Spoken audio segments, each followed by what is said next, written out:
we've been doing the last couple of weeks, we're going to hop right into the first beer. I'm going to let you actually present it, talk about it on the can. But I have to warn you, I'm not sure that you're going to love the two beers that we have tonight. They were both IPAs from what I remember seeing. Both IPAs, yeah. So one of them's got some flavor to it. This one is supposed to be, from what I've told, I got a friend that kind of recommended this. From what I'm told, this is kind of like a little bubbly, almost a little citrusy kind of IPA. I mean, it is called Bubble Stash. Yeah. So I would maybe a little carbonation, a little something there. From Hop Valley Brewing Company, out of I'm not really sure. Eugene, Oregon. Eugene, Oregon. Okay. Eugene, Oregon. We're going to be talking about Eugene, Oregon in just a minute on college baseball anyway. So sorry, Eugene, Oregon. So it's that Bubble Stash IPA. I guess it's made with cryo hops. Yeah, it's a style of hops. Yep. So yeah, that's what we'll get right into. That's one thing I'd love to talk about one day on the show. Like if we're going to take this thing to the next level as far as craft beer, is the style of hops, breaking down different styles of hops. Yeah, that'd be a really cool thing to talk about, I think. I said we would need what's the guy from Hazelwood? Matt. Yeah, Matt would totally tell us about. I mean, Matt already brings in different styles of hops to his beers over at Hazelwood. So shout out to Hazelwood. If you've never listened to our Hazelwood episode, we have a live episode. You can find it on Podbean, Apple Podcasts, Spotify. And it's a great interview and then a live show. It's not bad. Really? It's not bad. Okay. But a great live show from Hazelwood Brewing here in Columbia. And Matt, that Adam's referring to, is the owner and head brewer there. Definitely up there in the IPA, but not a bad IPA.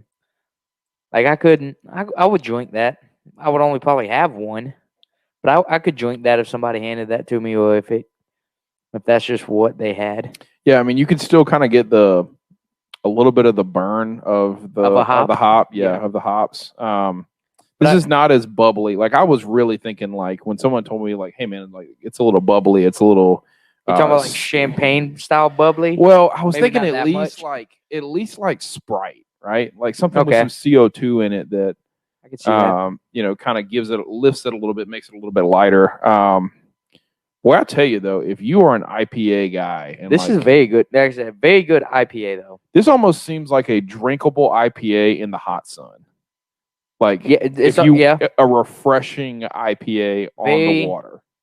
Very tropical. A lot of citrus flavors. Yeah. I mean, not in a sense of fruit flavors, but like the crisp, kind of citrusy, almost orange peel flavor is what I'm kind of getting out of this. Like if you took like orange and lemon zest almost and could put it into a beer, that's kind of the twang I'm getting from it. Yeah, I think that's right on par. I mean, all in all, pretty quality.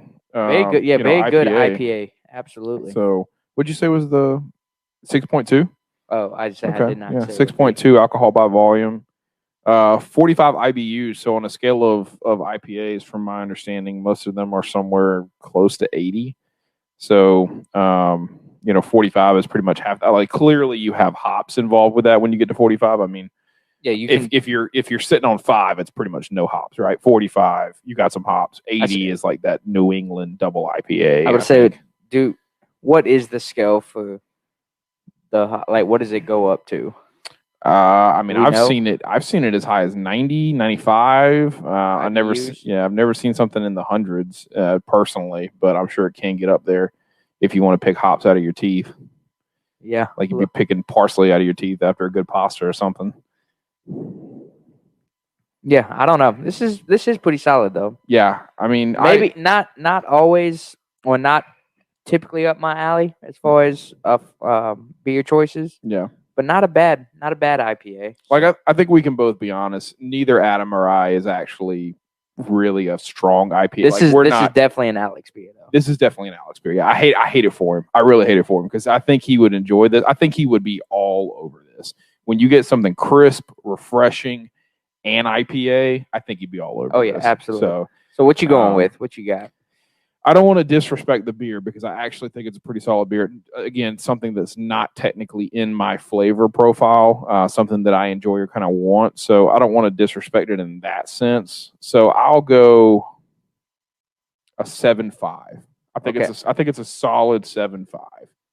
I was going 7.1. Okay. So I was in the 7s because, again, for what it is for an IPA, it is very good. Yeah. Again, though, not something I would drink. Not something I think we personally would pick up. Yeah, I mean, if it's laying in a cooler full of beers and I, pick it up and read it, I'm not going to open that one. I'm going to put it back in and go find something different. Well, if you saw the green can, mistaking it as a Mountain Dew. Yeah. So Eugene, Oregon, right? Yep, Eugene, Oregon. Okay, all right. Well, Hop Valley Brewing Company. Good job with this one. Really, really solid IPA. Bubble Stash is the name of it, though. Bubble Stash from Hop Valley. So, and a 7.5, 7.1. So, and we'll close that as the review on the Hop Valley Bubble Stash.